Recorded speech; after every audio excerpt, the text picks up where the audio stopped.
Hello, I'm Stig and welcome to my blog Papa Stig. Today I'm going to talk about adoption assessment and the matching process. But first, just a little bit about myself and my husband Phill. We met in 2004 and we had something very special together, so we decided to move in together in 2005. We then talked about having a bigger family, so a year after we decided to buy a 5-bedroom house, and we expanded our family with a small little dog, and then we had conversations about starting an adoption process. It was periods where I felt maybe more ready than Phill, and other periods when Phill felt more ready than myself. And that's how it went for a little time, and then in 2008 we both felt that now is the right time, and we started to call some of our local boroughs.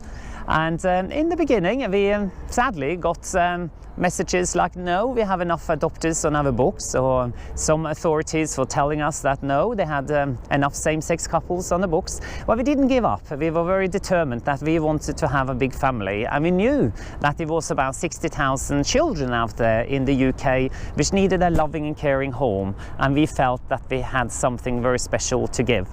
So then we started to do the calls in my name, and yes, we quite quickly were taken on board by our local authority, and then we started our journey. So finally the assessment process started, and we had a lovely social worker coming home to us. She made us very comfortable, but at the same time it was a very stressful period, in the sense that someone was digging into your life in every single angle, about your childhood, about your previous relationships, about your relationship, and your weaknesses, your strength, all to get a full picture of you as a couple and what you had to offer. And I totally can understand that they need to do this to ensure that they have the right people for the right children. We learned a lot about each other as well through that process, and we felt stronger and stronger that we wanted a family. But at the same time, I also felt that things were taking a very long time, and this was just the beginning. Through the assessment process, we went on a 5-day training course. During those 5 days, we met different adopters, and they were telling their story and their challenges, and their also happy moments. We learned more what was required from us as adopters, but we also learned more about different tools and ideas to have to manage certain behavior. Because it wasn't hidden that adopting children which had been subjected to abuse or violence or severe neglect, that would affect them, and also that will mean quite a challenging behavior. But at the same time, I think when you go through the assessment process, you are getting a little bit blind from all those stories, because you feel that that's not going to happen to your children. So you are in one way having selected hearing about what you want to hear and what you don't want to hear.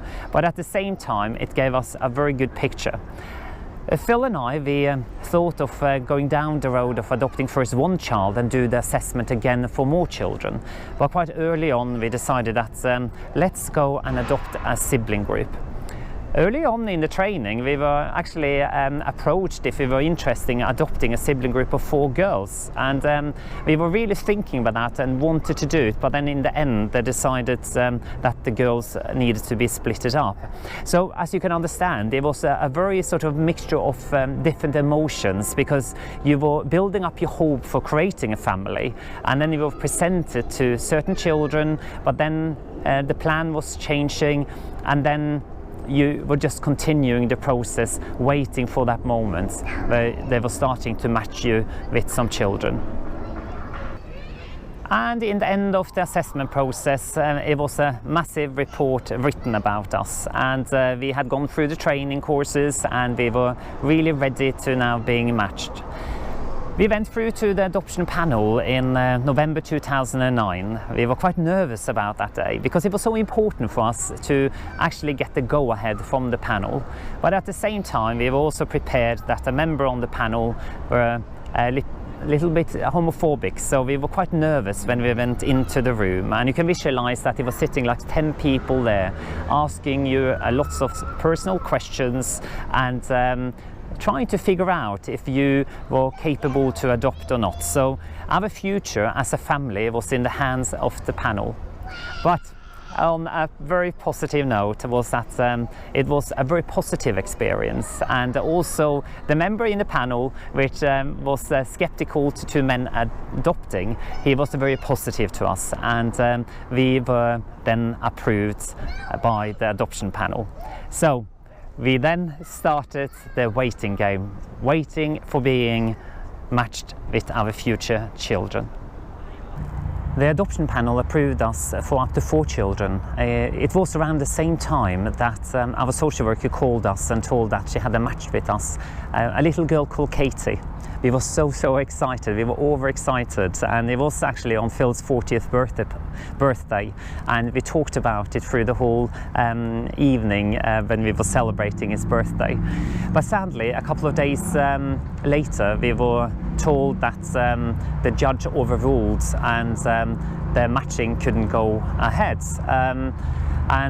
It was the feeling of our life was totally on hold. It was really an emotional roller coaster, waiting for that phone call, waiting for that news that finally they got a match for us. But the time went, and it was a very stressful period. We just wanted to create that family we were waiting for. We signed up to magazines like Be My Parents and Children Who Wait, and we saw a couple of children, and we did approach the local authority, but they didn't feel that we were the right match for them. I don't know if that was because we were a same-sex couple, but we did continue looking, and I can just remember the time. It was in May 2010. I was on business in Shanghai, and Phill received this edition of Children Who Wait, and he saw 3 children in this magazine, and he gave me a phone call, and I can just visualize when I received that phone call. I was standing in a shopping center in Shanghai, and Phill told me about these 3 children he felt was a great match for us. And we agreed on that phone call that he was going to call the social worker for the children and start sort of the process. And they were very positive, and they agreed to come down and meet us together with our social worker. We were so excited.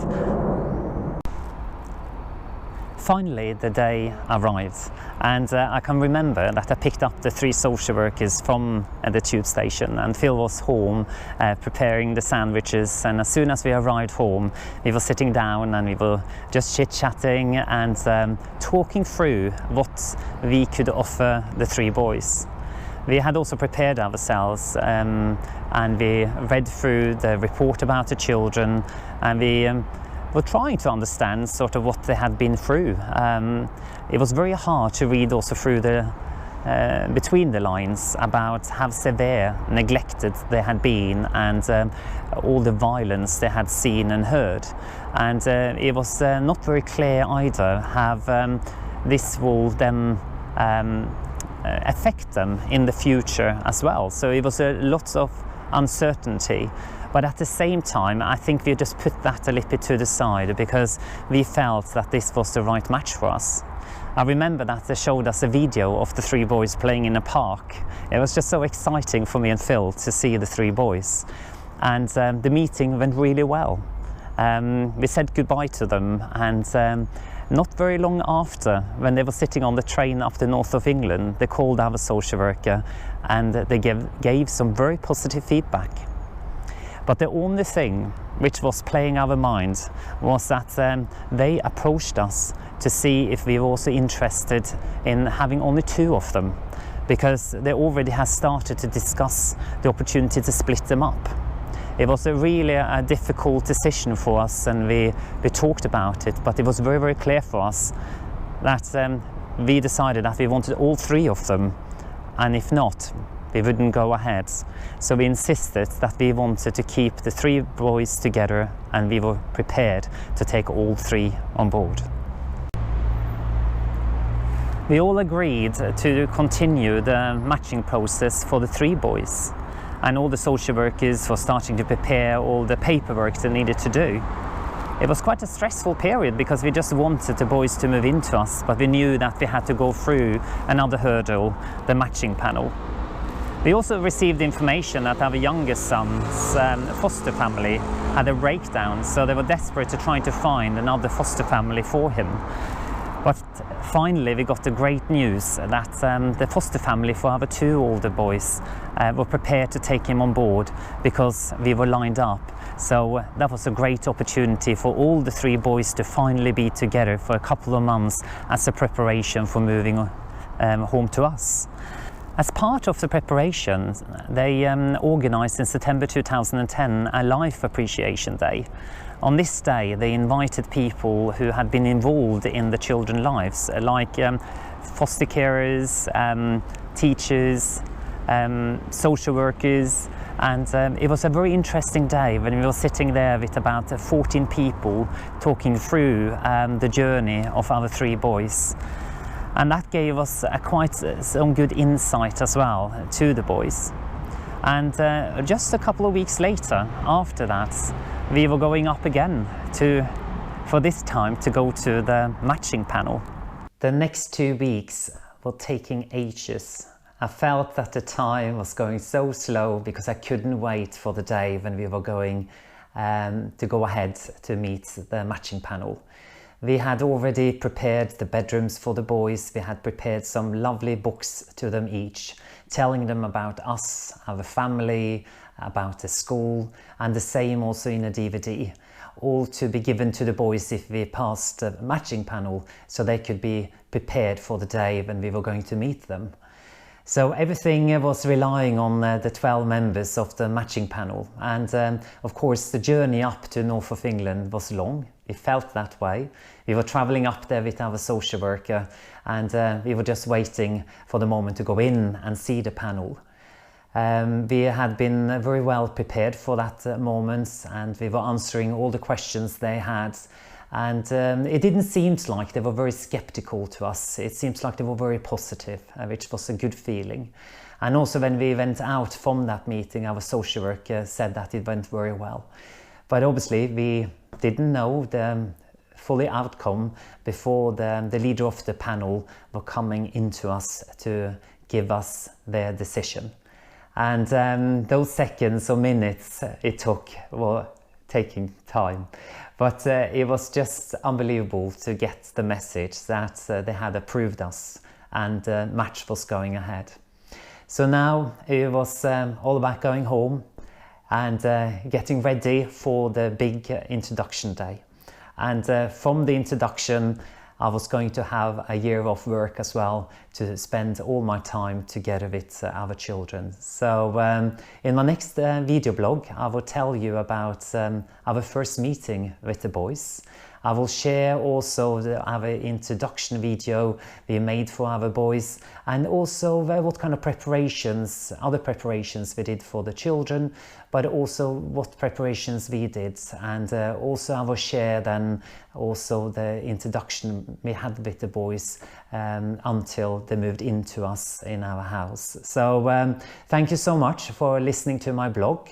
I hope you like it, and please share and like.